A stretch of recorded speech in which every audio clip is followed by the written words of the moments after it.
Welcome to the Fear and Greed Afternoon Report for Tuesday, the 14th of June, 2022. I'm Sean Aylmer. Every afternoon, we bring you the 5 news items that happened today that you need to know about. Let's jump into it. Story number 1. In short, it was carnage in financial markets today. Fears of much higher interest rates sending economies into recession dominated sentiment. And 2 rough trading days on Wall Street had set the tone for the local market. The ASX S&P 200 finished down at 2.55% today to 6,686 points, though at one stage was down nearly 5%. Energy, technology and materials stocks led the way, but there wasn't a sector that didn't get hit hard. In fact, telcos was the best performing sector. It only fell 1.7%. All the banks suffered. Commonwealth Bank dropped more than 3%. National Australia Bank and Westpac both fell around 4%, and ANZ was off nearly 5%. Iron ore prices fell on concerns about a slowdown in steelmaking in China. That added to the general malaise, and BHP and Rio Tinto finished down around 5%, while Fortescue Metals tumbled more than 8%.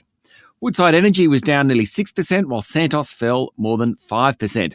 The travel companies were hammered. Webjet was off nearly 9%, while Corporate Travel Management and Qantas both dropped around 7%.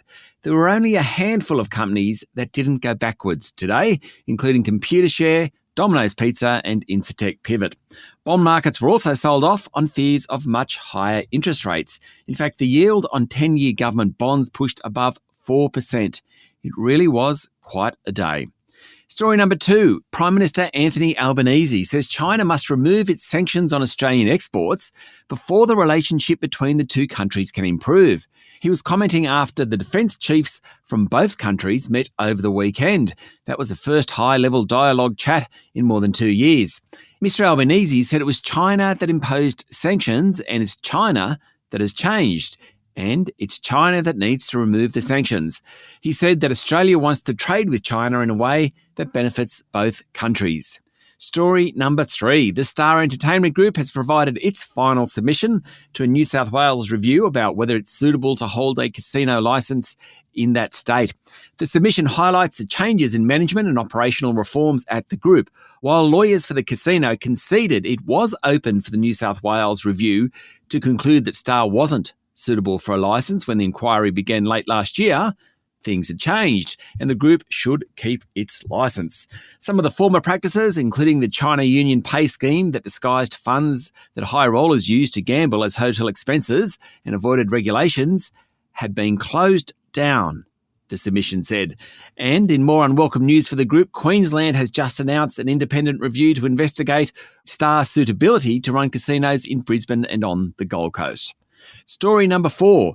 The US Defense Department has signed a $120 million deal with Lynas Rare Earths to build the country's first commercial rare earths separation facility. It's a coup for Lynas. Rare earths aren't particularly rare and they're used in electric vehicles, wind turbines and consumer electronics, but they are difficult to separate, and mostly separation is done in China. Under the deal, Lynas will mine the rare earths in Australia and then ship them to the US, where processing will take place. The deal follows a 2-year pilot scheme. And finally, story number 5. Well, Wall Street is now in bear market territory after a major sell-off this morning. By the end of the session, the Dow Jones Industrial Average was down 2.8%. The broad-based S&P 500 had fallen 3.9%, and the tech-heavy Nasdaq Composite had dropped 4.7%. Tech stocks have felt the brunt of investor wrath, and the Nasdaq is down 30% this year. A bear market is reached when a market is sold off more than 20%, and all the major indices have done that on Wall Street. It's all about fears that sharply rising inflation in the US will trigger much higher interest rates from the US Federal Reserve, and that will push the world's largest economy into recession. It really wasn't a very good news day today. That's it for the afternoon report for Tuesday, the 14th of June, 2022.